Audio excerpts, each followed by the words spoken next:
to be, I guess, that we are walking through our 30 days. We're at day 9, and I just quickly want to introduce myself. My name is Rachel Quilty. I'm the author of the book Brand Yourself, and I'm also the creator of the training plan, Brand Yourself Action Plan. And more recently, I've actually qualified as a director and filmmaker during COVID and beyond. So I've been working on a number of short films, and which has been really fantastic.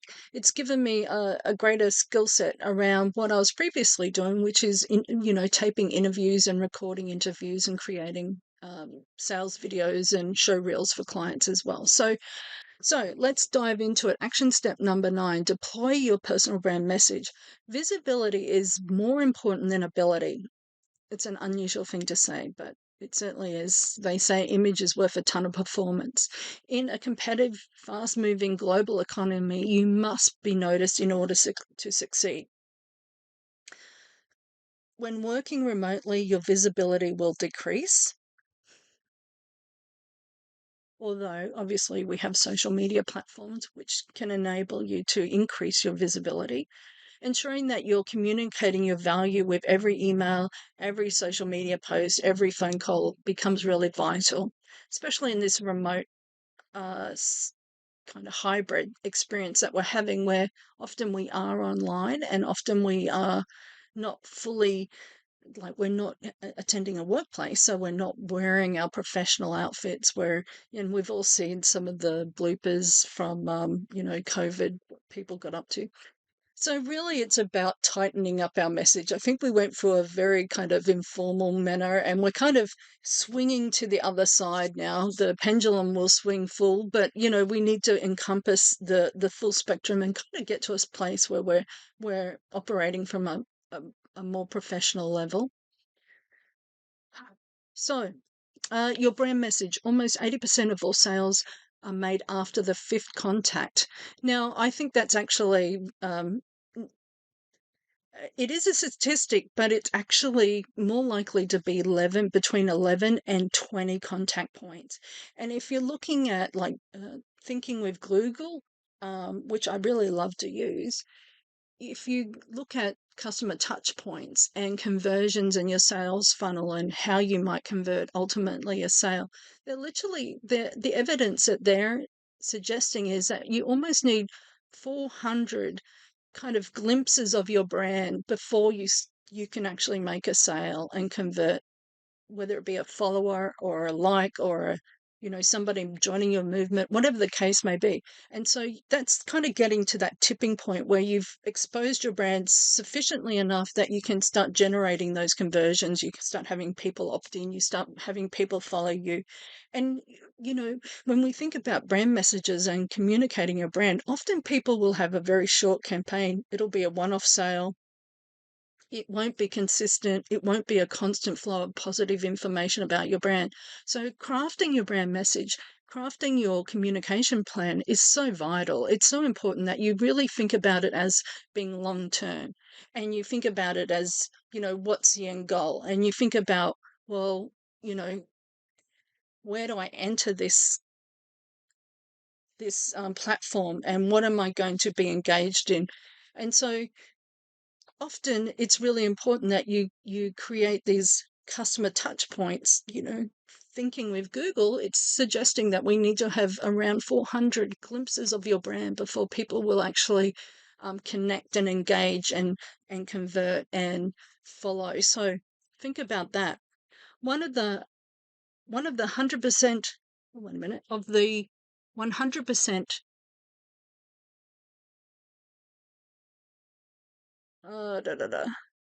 okay, let me just reread this.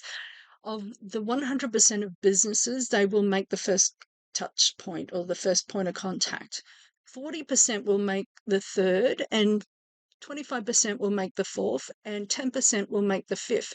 So if you're making the 5th contact point to create a sale or to connect and engage with somebody, if you fail to get to that 5th point, you're not likely to make any sales or deep connection or engagement or really support that client in their client journey. So thinking about this, only 10% get to the fifth. How many get to like the 400? Very few. So, that's that distinction there is how do we get to this point where we can create this maximum momentum, maximum engagement?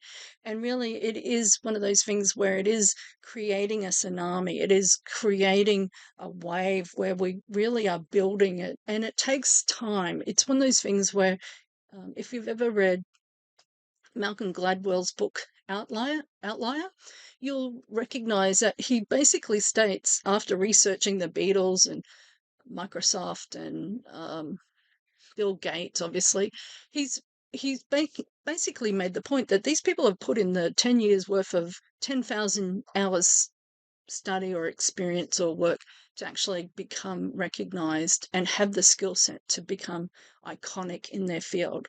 And so this is really where you need to be thinking long term with your brand messaging, thinking sustainably, thinking beyond just the initial campaign or sales or promotion. So interesting stats. I mean, that's really very basic, fifth contact. And I think that you really have, that's really at the final stage where you might have already created a level of, high level of recognition around your brand, and people are ready to actually make that final sale. So in sales, that's obviously the case. It's certainly the case in branding. And like we talk about, brand awareness is what's in the hearts and minds of your client, and where are they at on their journey, their purchasing journey, or your client's journey. So when we think about brand messaging and deploying your personal brand message, we need to be considering and incorporating and developing your compelling brand message. And so that's adopting language that is, that you're comfortable with, but it also is appealing to your audience and your clients. And we're crafting your message. And so we have a number of kind of checklists in every stage of developing your brand message. We actually have checklists here, and it's probably one of the most engaging and one of the most analytical kind of aspects of branding, because we start to think about, we're literally doing audits as we're creating the crafting, as we're creating the message. So does it include testimonials, endorsements? Are you collecting them? Are you triggering your clients' or customers' buying strategies? Do you actually know what they are? And so are you doing an influence audit? And I always go back to Robert Cialdini's work in influence, and checking off whether we're actually triggering all those psychological aspects of momentum and engagement and influence. Like we said, gathering testimonials, endorsements. How is your brand being conveyed, and what's its vehicle for conveyance? Is it the right one? Is it connecting well with your target market? And so then we're launching your successful personal brand, and we really actually walk through creating a communication plan at that stage.